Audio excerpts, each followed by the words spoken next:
Today's day 2 of the vlog, and I want to talk today about being on Etsy and just what Etsy entails. So being on Etsy, I started in 2019. I just started like everybody starts, as a hobby. This is my original first machine. This is a Shapeoko 3 XXL. When I started, I did all the research, saw a lot of YouTube videos, and I knew that there was a market for that. First thing I did was I went to E-Rank, which now Everbee is way better. I'm gonna put the link in the description. With that kind of software, you just literally you spy on the competition. I knew that the wood signs I was gonna do were gonna be really profitable, because if I would have purchased the wood in Home Depot, which is the most expensive wood out there, I would profit like 60 bucks each sign.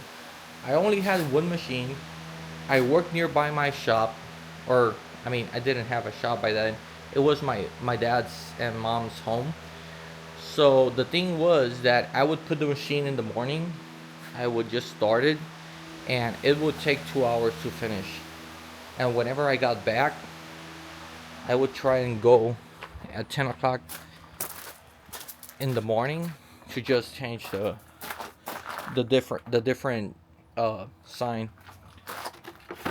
I started with this type of sign. Let me show you. This is not finished. This is a sign that got damaged, but it was 3D carved. So this is done. If you guys are interested, I could show you how I do it. It doesn't require for you to change the bit. It only requires for you to have a CNC machine. So the thing that I found out was that if you do it with a tapered ball nose bit, it would just start here, here, here, and do all this in one pass. Because the Shapeoko isn't a really precise machine. So whenever you change bits, because you have different tool pads, it's not gonna be easy, and it takes a little bit longer. This ball screw is really precise on this machine. So whenever this machine changes bits over there, or this machine changes bits over here, this has a screw which makes it precise. So it's not gonna be much of a difference. And these machines have ATCs, or automatic tool changers. So long story short, I bought a Shapeoko because it was the machine I could afford. And my brother, casually asked me what were my plans, and I told him that I was gonna buy this machine. So, uh, he, okay, let me put it in context. I was recently married. I had a kid. I had just a newborn kid, and I worked while I did my doctor's degree. I'm a doctor. It's in psychology, clinical psych. So that's why I'm a little bit crazy. No, just kidding. So he put me that. He told me that he could lend me the money because he didn't want me to spend my whole savings on that, and I would just pay him back. So that's what I did. I started with this machine, and I worked my A off. So I put it here. I upgraded it to a spindle. It had a router, and then the C and everything in between. But that's how I started. Eventually, I had 4, 5, 6 machines running, and then I changed to a different product. I changed to this type of product, which was done by pure coincidence. This is a funny story because whenever I started making it, it didn't come out like I saw the other guys doing it. So what I did was I tried different stains, different methods. I think it's the universe.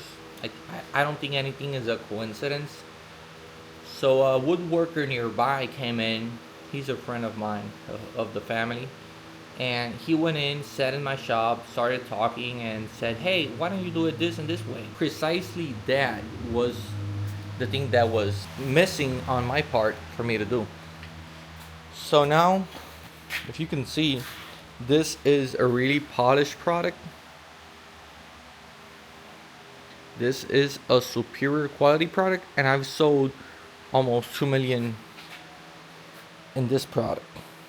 The only problem is I customize everything, which I'm gonna change this year. But rather than that, it's a good product.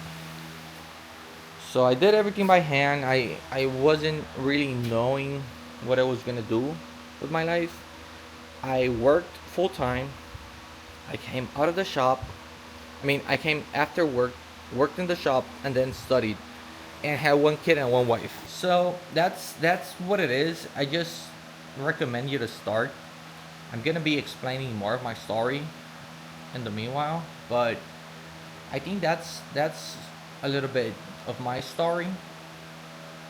I could have made excuses. I could have just not done anything, but I took fate in my own hands and said, "Hey, if my future is gonna change, I gotta change what I'm doing.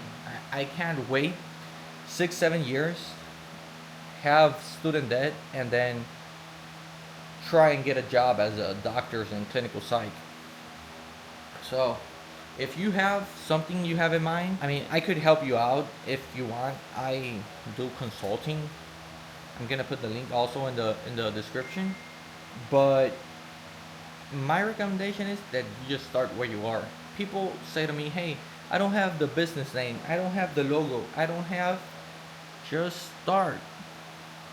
VeryWoodBasement came out first because I thought I was gonna put it in my basement, and second because I was with my wife eating, and she was the one that suggested that it had to be like a pun intended name. So we thought about it. I knew it was gonna be dealing with wood, and she said, "Hey, how about very wood instead of very good?"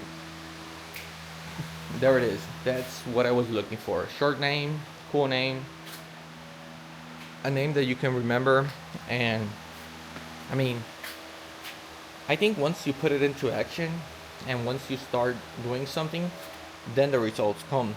So now I do different types of products. I do PVC products. I have a laser, I have a CNC, I have a 3D printer, I have, different types of stuff, and none of this was gonna be able to be here if I didn't start. So just start. Nobody cares. Look, this shop isn't the prettiest shop out there. Uh, I few of you have followed other YouTubers that have really good shops. Really big shops. But I can tell you this: I bought my house. I worked full time on this. My kids have been to Disneyland at least 2 or 3 years, and I don't mean to brag. I just mean that I didn't thought this was gonna be possible a few years ago because circumstance wasn't leading to this. So if I was gonna give you a advice, just start. So I mean, just start. That's what today's about. Day two, just start. Okay.